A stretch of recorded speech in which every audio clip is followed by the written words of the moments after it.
From the Presidential Palace, Manila, Dateline Malacañang.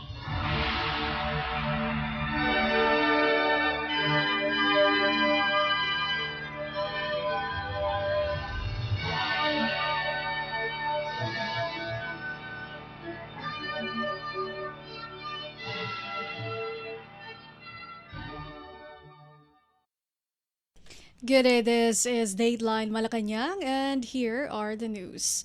Philippine President Ferdinand R. Marcos Jr. unveiled the newly installed electronic e-gates, dignitaries lounge, and modern food halls at the Ninoy Aquino International Airport or NAIA Terminal 3 in Pasay City in a bid to modernize the country's primary gateway. During the launching ceremony, President Marcos toured the e-gates, the dignitaries lounge, and the mezzanine and tambayan food halls.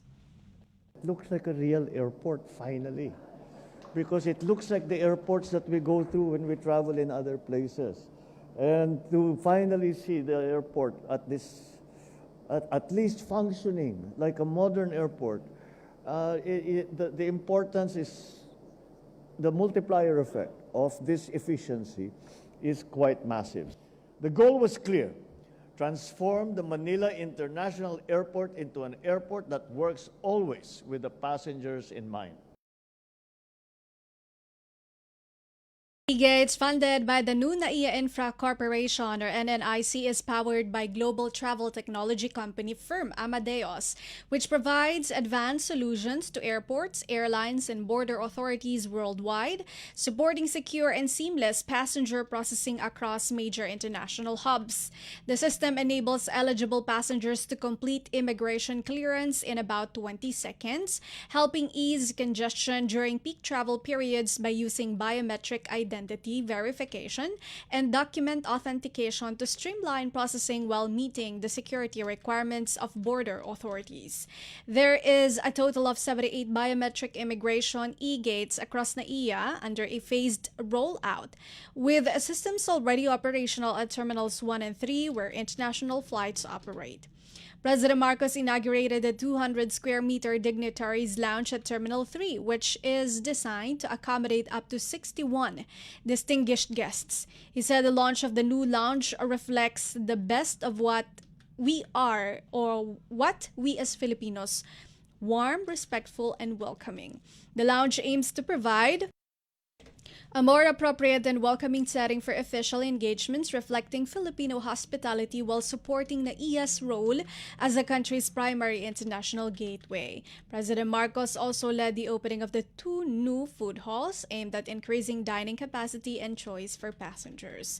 The All-Filipino Food Hall, called Tambayan, a Filipino word for a place where people naturally gather, is a 6,200 square meter dining space that can accommodate up to 2,000 guests. The Tambayan Food Hall features 17 homegrown brands, showcasing regional flavors and local products from across the Philippines, allowing travelers to experience Filipino cuisine at the airport. President Marcos also visited the 6,801 square meter mezzanine food hall, which can accommodate up to 600 guests, offering 22 standalone restaurants and cafes.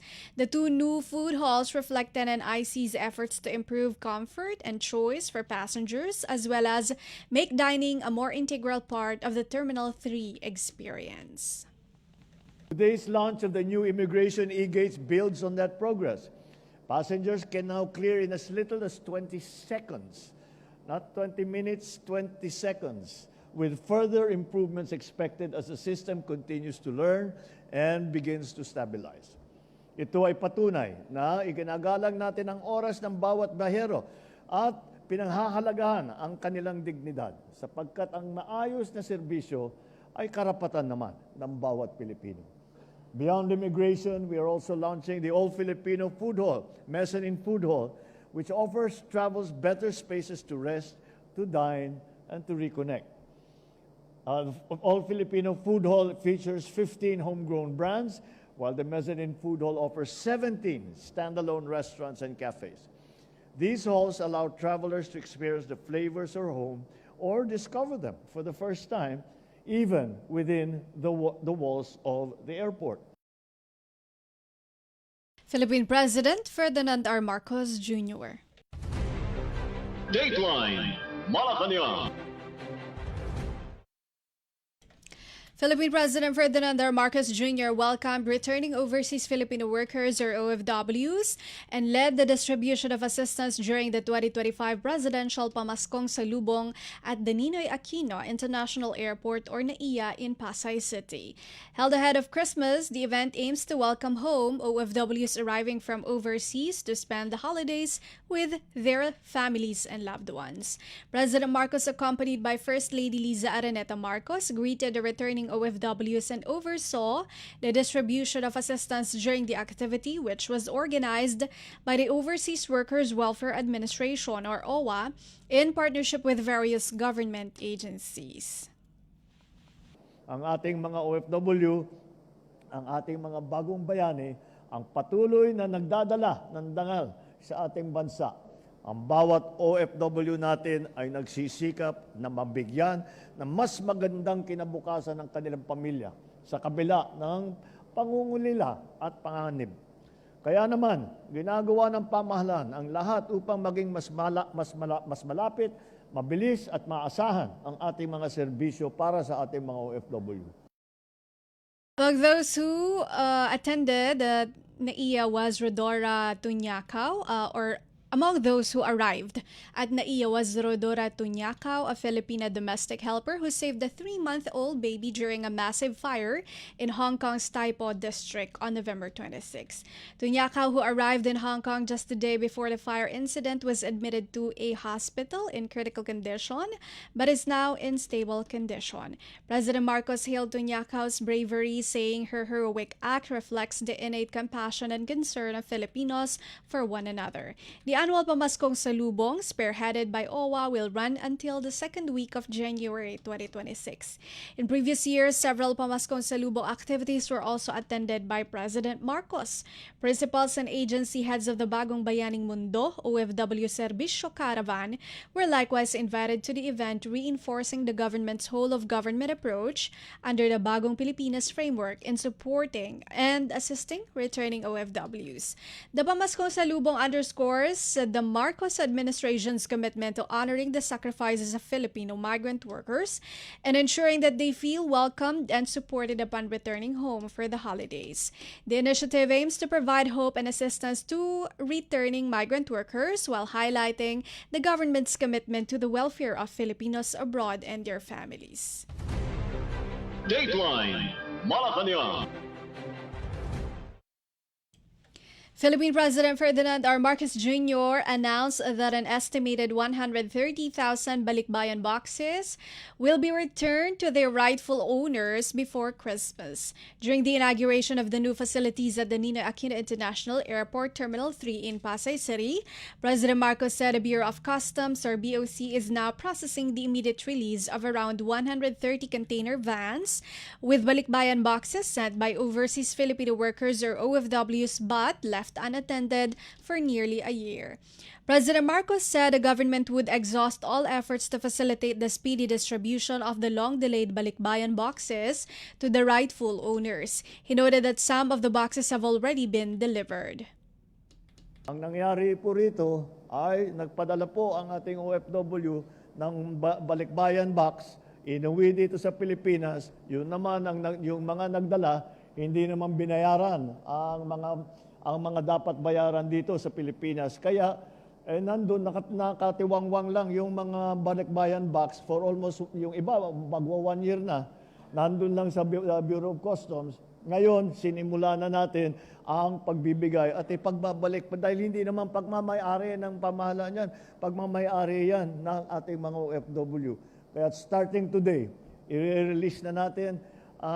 Gaano kadami ba yun? There was about 100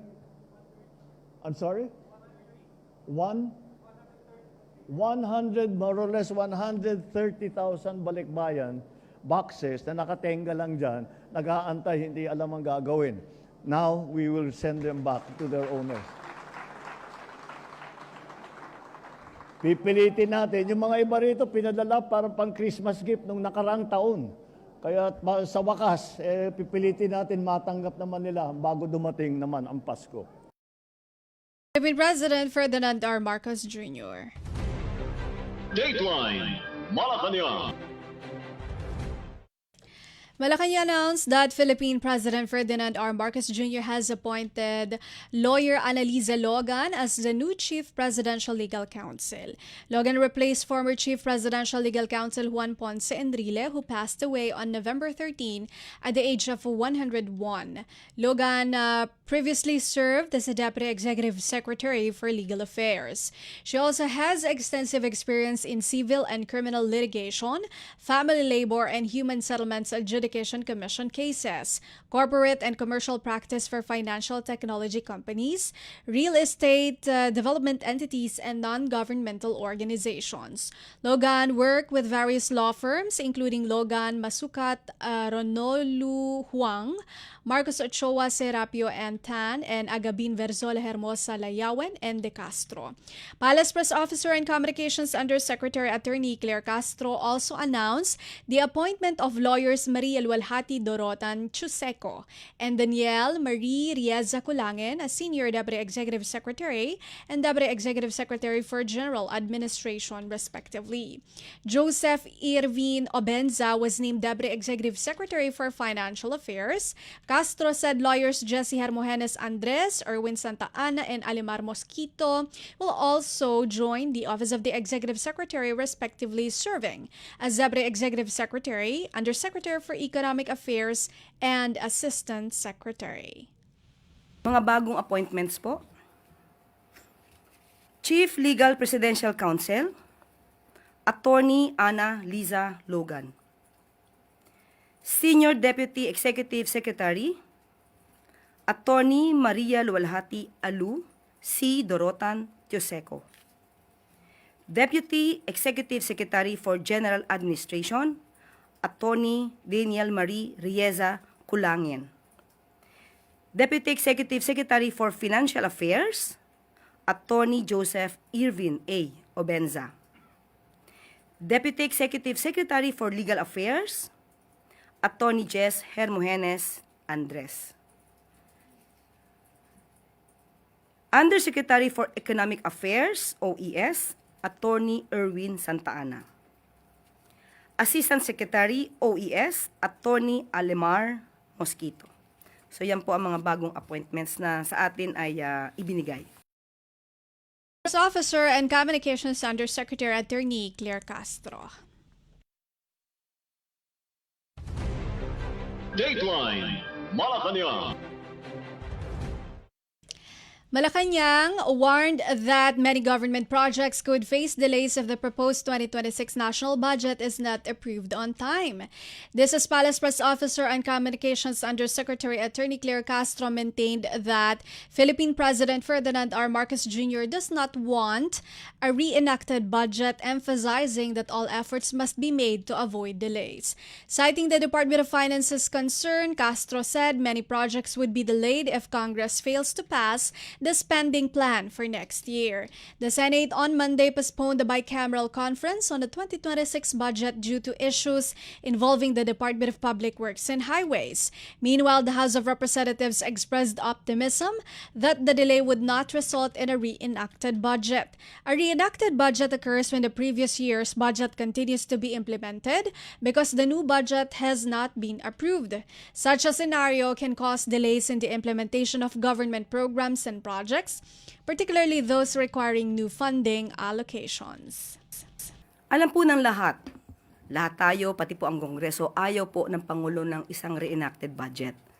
So, sa panahong natitira, alam natin na lahat ng kakayanan ay dapat na gawin para hindi mauwi ang isang budget na ilang reenacted budget. Ayaw po ng Pangulo niyan. Kahit po ang Department of Finance ay nangangamba kung magkakaroon ng reenacted budget dahil marami po madidelay na proyekto kapag nagkataon. Palace Press Officer and Communications Undersecretary Attorney Claire Castro. Dateline Malacañang. Malacañang said there is an initial agreement that motorists can access the 1.3-kilometer Bukana Bridge in Davao City daily from 6 in the morning to 5 in the afternoon. The statement came after acting Davao City Mayor Sebastian Duterte criticized the reportedly premature opening of Davao City Coastal Road Segment B on Monday. Duterte raised concerns about public safety, noting the lack of streetlights, traffic signs, and other safety measures along the open section. Palace Press Officer and Communications Undersecretary Attorney Claire Castro emphasized the need for cooperation from Davao City's local government unit or LGU to ensure smooth traffic flow and safety. Napag-alaman po natin sa DPWH at sa Regional Office ng Davao na ang nasabing road, Coastal Road Segment B, ito po ay ang Bukana papunta sa bridge. Bukana Bridge. At sinasabi po dito na ang initial agreement ay maaari pong buksan, passable ang 2 lanes. At maaari pong magamit sa umaga, 6 a.m. hanggang 5 p.m. Ang kinakailangan lamang din po natin ay ang kooperasyon mismo ng LGU ng Davao City para po maging maayos po ang pagdaloy ng trapiko. At sinasabi rin po na ang DPWH solar lights installation, ito po ay 2 to 3 days ay matatapos na po ang solar lights sa buong stretch at maaari na pong madaanan kahit sa gabi.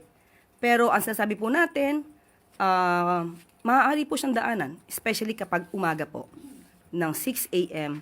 to 5 p.m. So ang kailangan lang po talaga ay ang kooperasyon din po ng LGU para maisakatuparan po ito para sa ikagaginhawa po ng ating mga kababayan. Yan din po sinabi ni Sec Vince, lahat po ay tatapusin nila at sinabi nga natin, maaari man po ito talagang daanan sa ngayon. At muli, babanggitin ko po ang sinabi mismo ni Secretary Vince, prioridad ng Pangulong Ferdinand R. Marcos Jr. ang kaligtasan ng ating mga kababayan kahit saang lugar, hindi lang sa Davao o sa Manila. So nangangako po ang DPWH na agad na magbibigay ng updates tungkol sa pagbubukas ng Davao City Coastal Bypass Road sa lalong madaling panahon. Philippine President Ferdinand R. Marcos Jr. inspected the Bukana Bridge on December 4, which was open to motorists on December 15 to help ease traffic congestion, especially during the holiday season. The Bukana Bridge is part of the larger Davao City Bypass project and is expected to cut travel time from nearly 2 hours to just 20 to 25 minutes once fully operational. Funded by Chinese grant, the 480-meter bridge in the Bukana area is set to become a major traffic decongestion project for the city. Dateline Malacañang.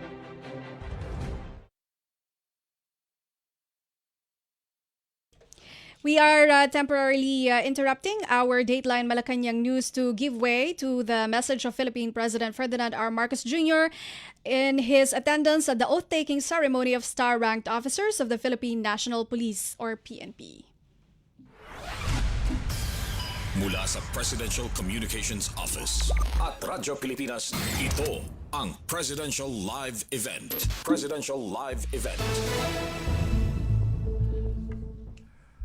Executive Secretary Ralph Recto, DILG Secretary John Vic Remulla, Philippine National Police Chief Police Lieutenant General Jose Melencio Nartates, our star-ranked officers of the Philippine National Police, my fellow workers in government, other distinguished guests, ladies and gentlemen, good morning and welcome to Malacañang.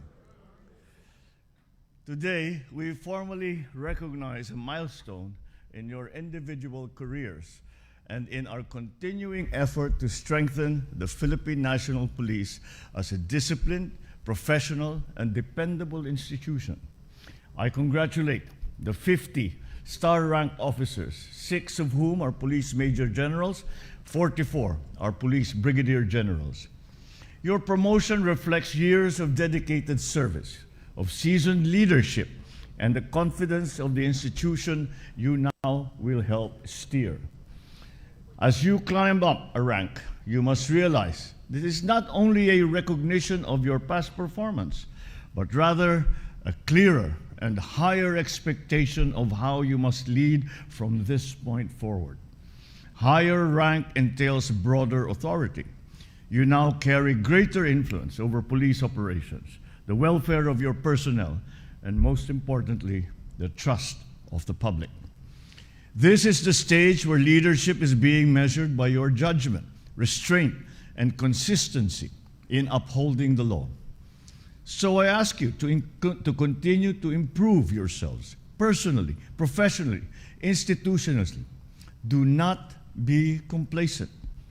Be firm, be fair, be decisive, while remaining fully respectful to the rights and dignity of every single Filipino. Ang kapangyarihan na hawak ninyo ay may kaakibat na pananagutan. Nakataya ang kredibilidad ng institusyon at ang tiwala ng taong bayan sa bawat galaw at desisyon ninyo. Kaya't nararapat lamang na alagaan ninyo ang tiwalang ipinagkaloob sa inyo.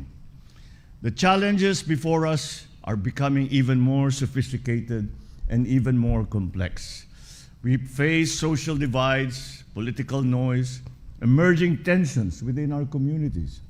At the same time, digital and technological threats now operate across borders and platforms. These threats can trigger disorder, which may escalate beyond physical spaces.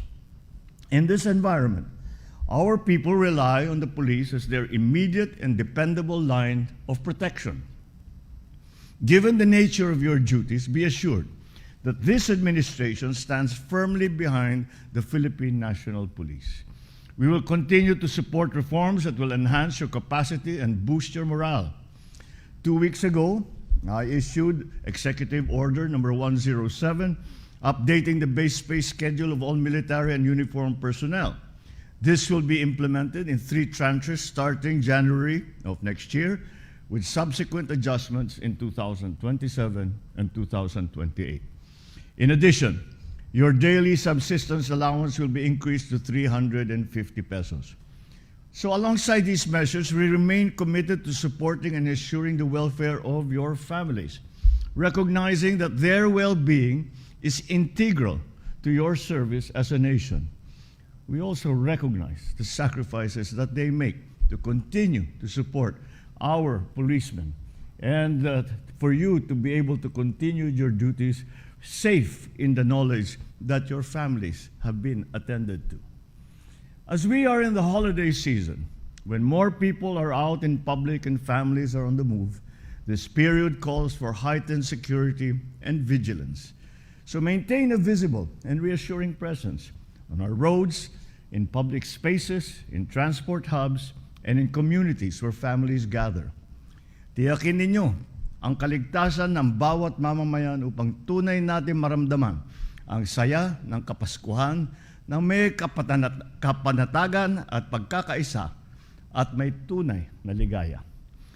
The season likewise reminds us that public service does not pause even in times of celebration. So continue to serve with honor, lead with purpose, always act in the best interest of our great nation and of the Filipino people. Once again, congratulations on your promotion. Take pride in this achievement and find meaningful time to be with your families, especially during this holiday season. Thank you very much. Mabuhay ang PNP. Mabuhay ang bagong Pilipinas. You just listened to Philippine President Ferdinand R. Marcos Jr. as he led the oath-taking ceremony of star-ranked officers of the Philippine National Police or PNP.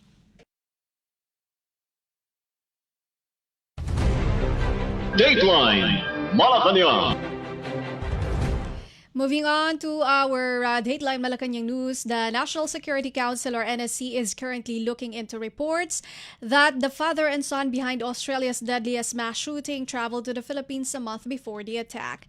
Palace Press Officer and Communications Undersecretary Attorney Claire Castro issued a statement following reports that father-son gunmen Sajid and Navid Akram underwent military-style training in the Philippines a month before attacking a Hanukkah event at Sydney's Bondi Beach. At least 16 people have died and 40 remain hospitalized following the shooting. According to reports, the attack was inspired by the Islamic State. Sajid was shot and killed by Australian police at the scene, while Navid remains hospitalized. The Philippine Consulate General in Sydney on Monday said no Filipino has been reported dead or injured from the terror attack. As of press time, Castro said there is no confirmed information indicating that the shooter's visit posed a security threat. Opo, hiningi po natin mismo ang mensahe o komento ng National Security Council at akin pong babasahin sa inyo. The National Security Council is aware of the reports that the individuals involved in the Bondi Beach shooting in Australia had previously traveled to the Philippines, and these are currently under validation. At this time, there is no confirmed information indicating that their visit posed a security threat, and this is not considered a serious or immediate concern. Standard security, immigration, and counterterrorism protocols remain fully active with coordination ongoing with Australian authorities. So yan po ang sinabi ng National Security Council patungkol po dyan. Palace Press Officer and Communications Undersecretary Attorney Claire Castro. Dateline Malacañang. And that is all for today's Dateline Malacañang for Radyo Pilipinas World Service. This has been Bea Gaza-de Guzman. From the Presidential Palace, Manila, Dateline Malacañang.